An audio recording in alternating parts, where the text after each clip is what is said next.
sura ya 19. Isaya sura ya 19. Nianze na ule mstari wa 20. Isaya sura ya 19 na ule mstari wa 20. Nabii Isaya anasema hivi: nayo itakuwa ishara na ushindi katika nchi ya Misri, kwa maana watamlilia Bwana kwa sababu ya watu wawaoneao, naye atawapelekea Mwokozi mwenye kuwatetea, naye atawaokoa.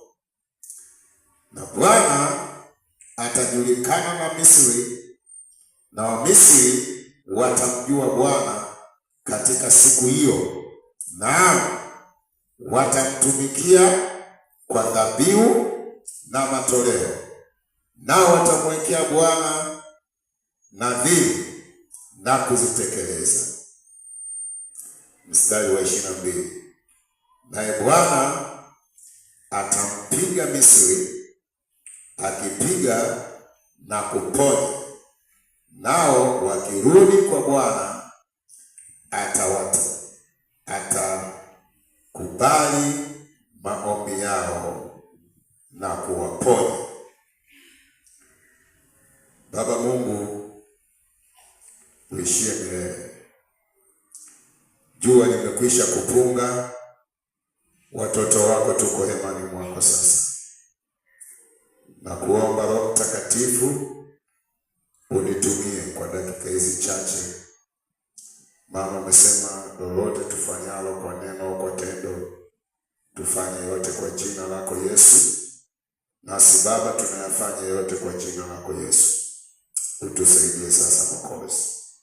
Kwa Yesu Kristo nimeomba, amen.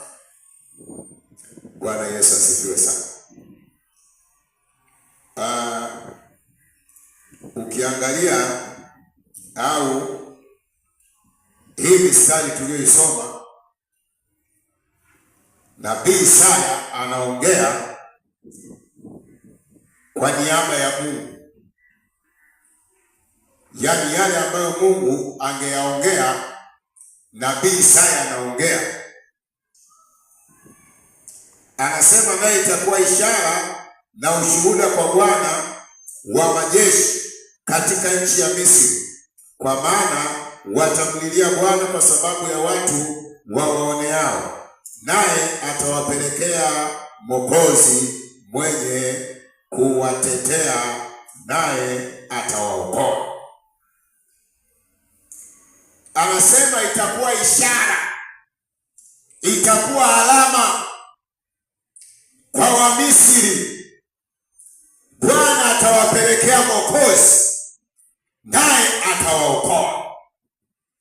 Ukisoma kitabu cha Kutoka, anasema Mungu anamwambia Musa, nimeyaona mateso ya watu wangu, nimesikia kilio chao, sasa nakutuma Musa, nenda kawaokoe, nenda kawatoe. Itakuwa ishara, wapendwa, mpaka leo Misri wanakumbuka kile kilichowapata. Maana anasema wale wawaoneao, Waisraeli walikuwa wanaonewa na Wamisri, wanateswa, wanatumikishwa, lakini kilio kilivyofika mbele za Bwana, aliwapelekea Mwokozi. Mwokozi mwenyewe ni Musa. Anasema itakuwa ishara, alama. Bwana Yesu apewe sifa sana.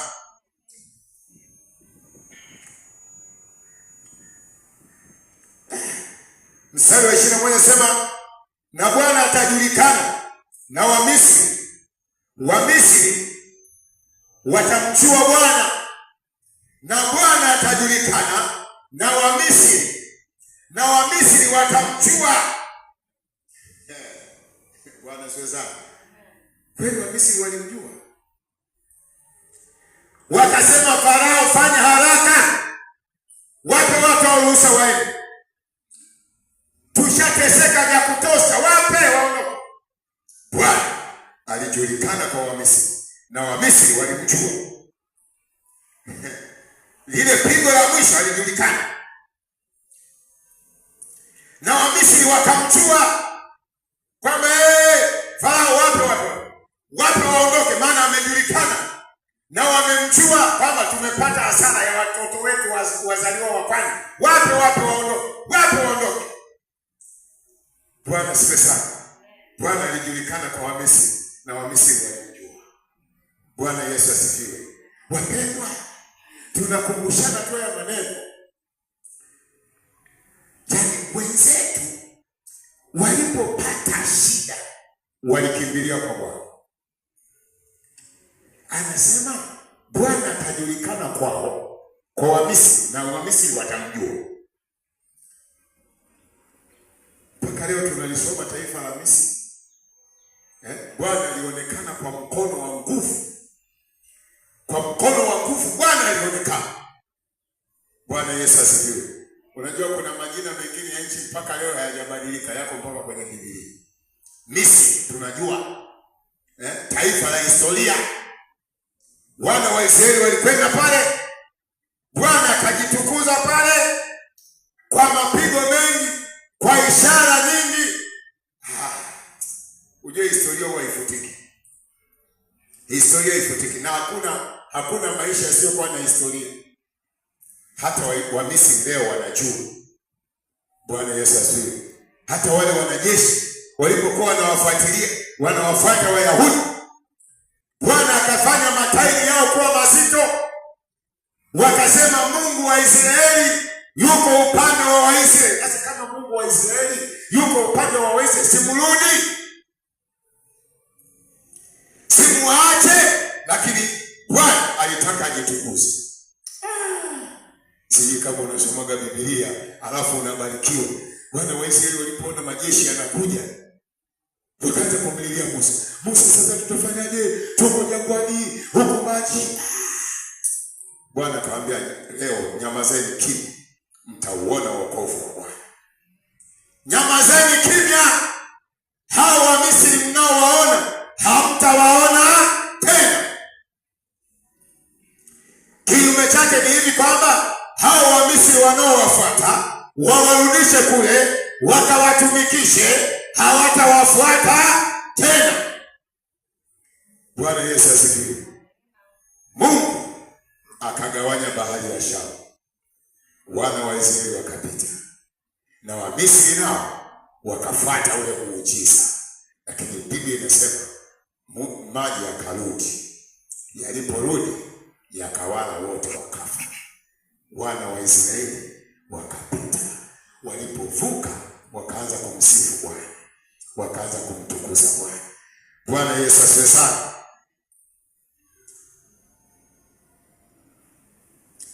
Ule mstari wa 22 nasema, naye Bwana ataipiga Misri, akipiga na kuponya, nao wakirudi kwa Bwana atakubali maombi yao na kuwaponya.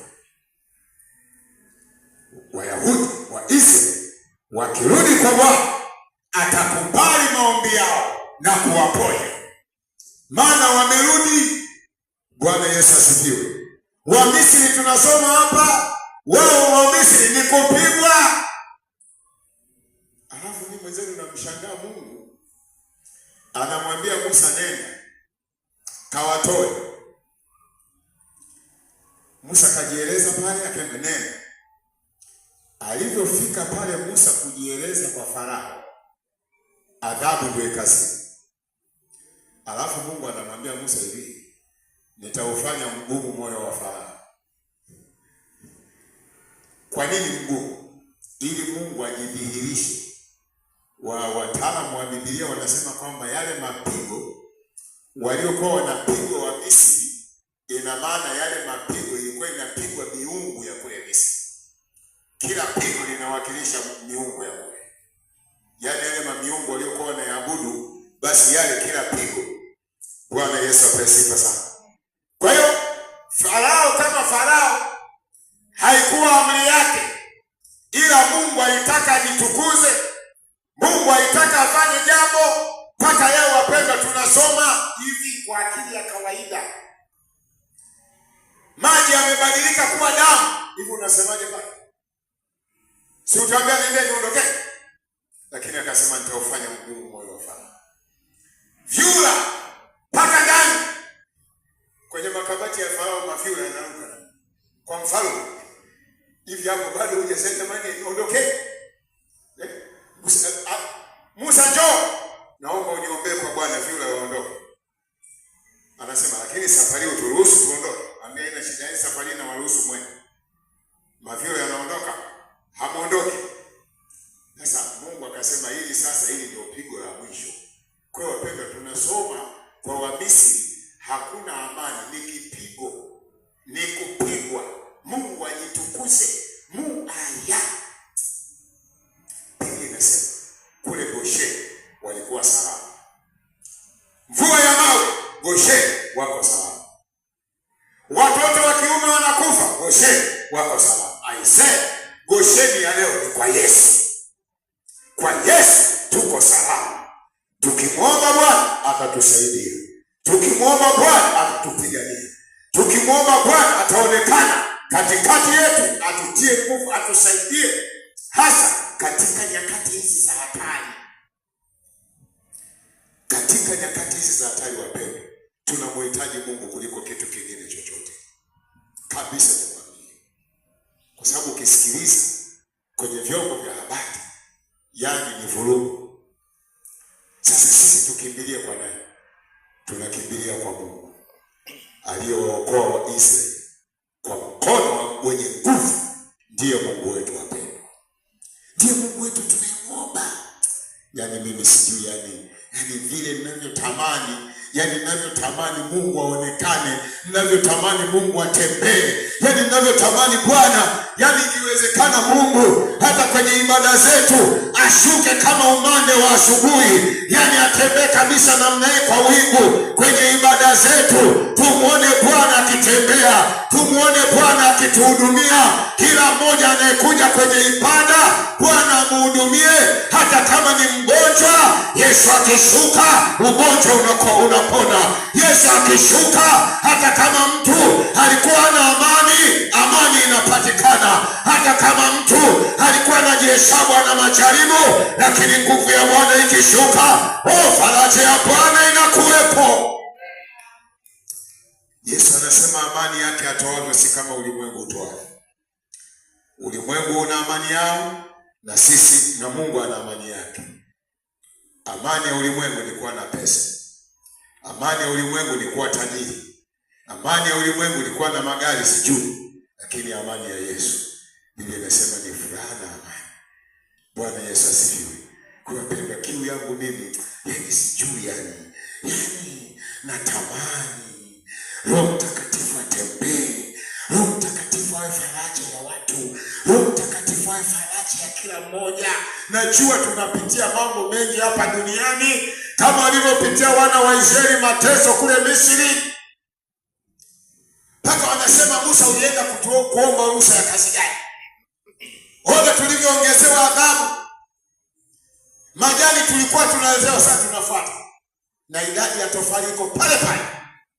Afadhali usingeenda kusema na huyu mtu. Tulikwambia lakini hivi huyo Mungu amesema na wewe kweli? Musa anasema nitaenda kuambiaje, maana niwaambie nani kanituma? Kawaambie niko ambaye niko amenituma kweli. Mimi sijui kusema. Mungu asema kwani aliyemfanya mtu bubu au nani? Nasi ni mimi. Basi yuko haloni pale. Musa anajitetea kwa utetezi wote, sijui kusema. Akasema sasa ni ishara gani kule ambayo una nini? Fiu. Tupa chini nyoka. Bado Musa anajitetea. Bwana Yesu apewe sifa sana. Lakini sisi tunajua ya kwamba Mungu yule alionekana kule Misri ndiye Mungu wetu. Wapendwa, tusiogope. Mungu wetu yupo kututetea. Mungu aisee. Bwana Yesu apewe sifa wana wa Mungu. Wapendwa, tuko hapa ili tufarijiane tu tumalize? Hapana. Tuko hapa kwa sababu Yesu ametuchagua. Si ndio? Mimi nasemaga siku zote hivi, unaweza ukachagua kitu kibaya? Hapana. Kinachochaguliwa ni kizuri. Kwa hiyo hata wewe Yesu alikuona unafaa. Ndio maana akakuchagua, akakuleta zizini mwake ndani ya wokovu ili kwamba Mungu atuonekanie. Bwana Yesu apewe sifa sana. Kwa sababu ni siku ya maombi au ni siku ya kuomba, nisiwe na maneno mengi sana. Tuombe Mungu. Inawezekana nikawa ni lile